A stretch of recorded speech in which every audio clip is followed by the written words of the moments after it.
All right, everyone, welcome to Mindgasms. So, I'm Andrew, aka Critical Race Theorist Mindgasms, for the purposes of this video, and I'm, of course, continuing my chat on the Critical Race Theorist Derrick Bell's book called Silent Covenants, and this chapter is about the Hayes-Tilden Compromise and how that led to Democrats and Republicans conspiring to stop black people from voting and ruin poor white farmers and privilege the upper class white rich landowners. And this was in the I think it was in 1877. I'll double check. But yeah, I'll get into this here. So first I will explain the Hayes-Tilden Compromise. Okay, so Hayes-Tilden Compromise is informal agreement between the Republican Rutherford B. Hayes and Democrat Samuel J. Tilden. The Republicans were controlling the end. I think it was the Senate, and the president was Republican. Okay, so the Hayes-Tilden Compromise was an informal backroom deal that was struck to resolve the votes, also known as the Compromise of 1877. In the deal, the Democrats conceded 20 contested electoral votes to Hayes, resulting in a 185 to 184 victory. That's a way closer election than any that we've heard about recently, like the 2020 election, or even going back to the 2000 election between George W. Bush and Al Gore, right?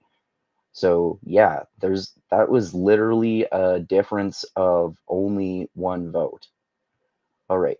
So that's the Hayes-Tilden Compromise. It was basically a compromise between Democrats and Republicans. So conceding the 20 contested electoral votes to Hayes, resulting in a 185 to 184 victory. In return, the Republicans agreed to withdraw federal troops from the South, marking the end of Reconstruction. So basically, the Hayes-Tilden Compromise was them them compromising so that I think it was so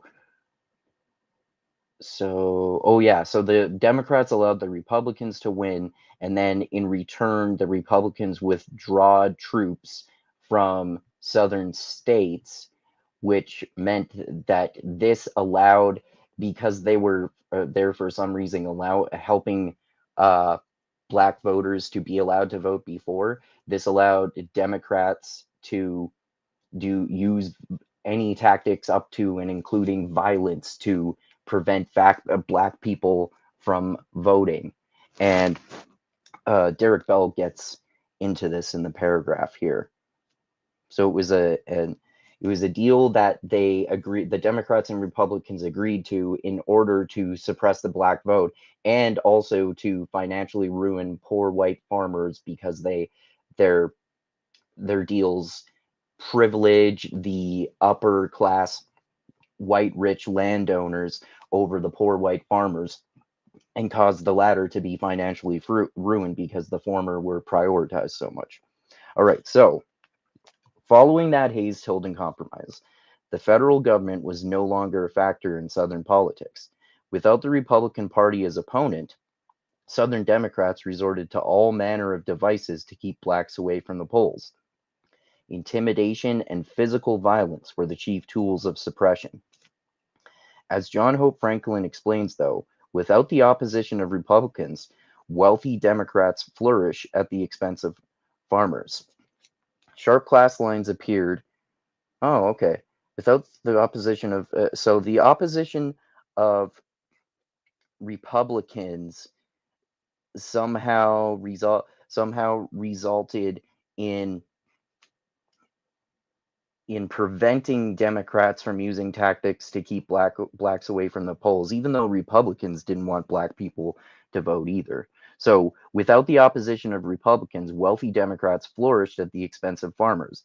Sharp class lines appeared as poor white farmers being driven to economic ruin opposed the economic pressures long exerted by those who dominated the Democratic Party. So, yeah, like I said, the Hayes-Tilden Compromise happened, and the Democrats conceded the vote to no, the Republicans conceded the vote to the Democrats, and in turn, sorry, I got that right the first time. The Democrats conceded the votes. The Republicans conceded the votes to the Democrats, and then in return, the Democrats allowed the Republicans to win, and then in return, the Republicans removed troops from the southern states, and then because somehow the troops being in the southern states was preventing Democrats from using tactics, including violence, to prevent Black people from voting. This Hayes-Tilden Compromise ended Reconstruction by allowing the Republicans to take their troops out of southern states, and this allowed Democrats to use tactics including violence to prevent Black people from voting. And then also this meant that the Republicans, without being blocked by the Democrats, they agreed to this part of the deal, that if the Republicans would remove their troops from the southern states so the Democrats could use tactics like intimidation and violence to prevent Black people from voting, the Democrats also allowed the Republicans to put financial pressure on poor white farmers in order to financially favor upper class white landowners. So basically, the Hayes-Tilden Compromise ended Reconstruction, and there was basically a conspiracy between Democrats and Republicans after the ending of Hayes-Tilden Compromise to end Reconstruction, which allowed Democrats to use tactics like intimidation and violence to prevent Black people from voting, and it allowed Republicans to financially suppress and ruin poor white farmers in favor of putting all or most of the financial benefits toward the rich white landowners. So basically, the Hayes-Tilden Compromise and the end of Reconstruction screwed over both Black voters who were legally allowed to vote at this point, but lots of people were preventing them from doing so. And the Hayes-Tilden Compromise and the end of Reconstruction also screwed over poor white farmers. So after the Hayes-Tilden Compromise and the end of Reconstruction, Blacks were screwed over by being prevented from voting, and whites were it screwed over both Blacks and whites because Blacks were prevented from voting, and white farmers were prevented from making enough money. So the Democrats and Republicans conspired to basically cause class division between whites and use voter suppression for Black people. All right, I think I've reiterated that enough. So thanks everyone for watching this video in this next chapter of Derrick Bell's Critical Race Theory book called Silent Covenants. I like it because what he's saying here is very complex. He's not making a politically biased argument. He's saying that both the Democrats and the Republicans were racistly suppressing Black people, ending Reconstruction, which ended up in worse consequences for both Black people and white people, and the Democrats and Republicans through the Hayes-Tilden Compromise screwed over both Black voters and poor white farmers. And so, yeah, check out my other videos on Silent Covenants. This critical race theory stuff is nowhere near as bad as dumbasses like James Lindsay make it out to be, who's just always mangling philosophy.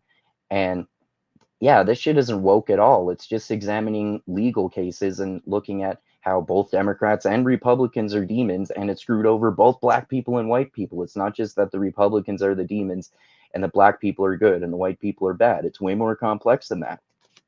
All right. Anyway, thanks everyone to watch again for watching. Check out my next videos in this series. Check out my subscribe to the channel if you haven't done so already. Smash that like button. Make sweet love to it. Elbow drop it. Do anything you want to it as long as you press it. Share this everywhere. Share these critical race theory mindgasms all over the place. Click that bell to be notified when I come out with new videos. Probably the next one I will do will be another clip from my video on the book called Cynical Theories by James Lindsay and Helen Pluckrose, in which I'm basically saying that they don't even have any fucking idea of what postmodernist definition of power is. So check out that clip from my video I did on that next as well. And of course, check out my Patreon page. The link is in the description of the video as always. And like I always say, most importantly, always remember this: the funk cures all, and groove is in the heart, and critical race theory is not a demon. You should read books by evil critical race theorists like Derrick Bell and see, because a lot of this stuff is way less harmful than the way dumbass intellectual frauds like James Lindsay make it out to be. All right. Thanks again, everyone. And most importantly, always remember this: the funk cures all and groove is in the heart. All right. Thanks again, everyone, and adios until next time.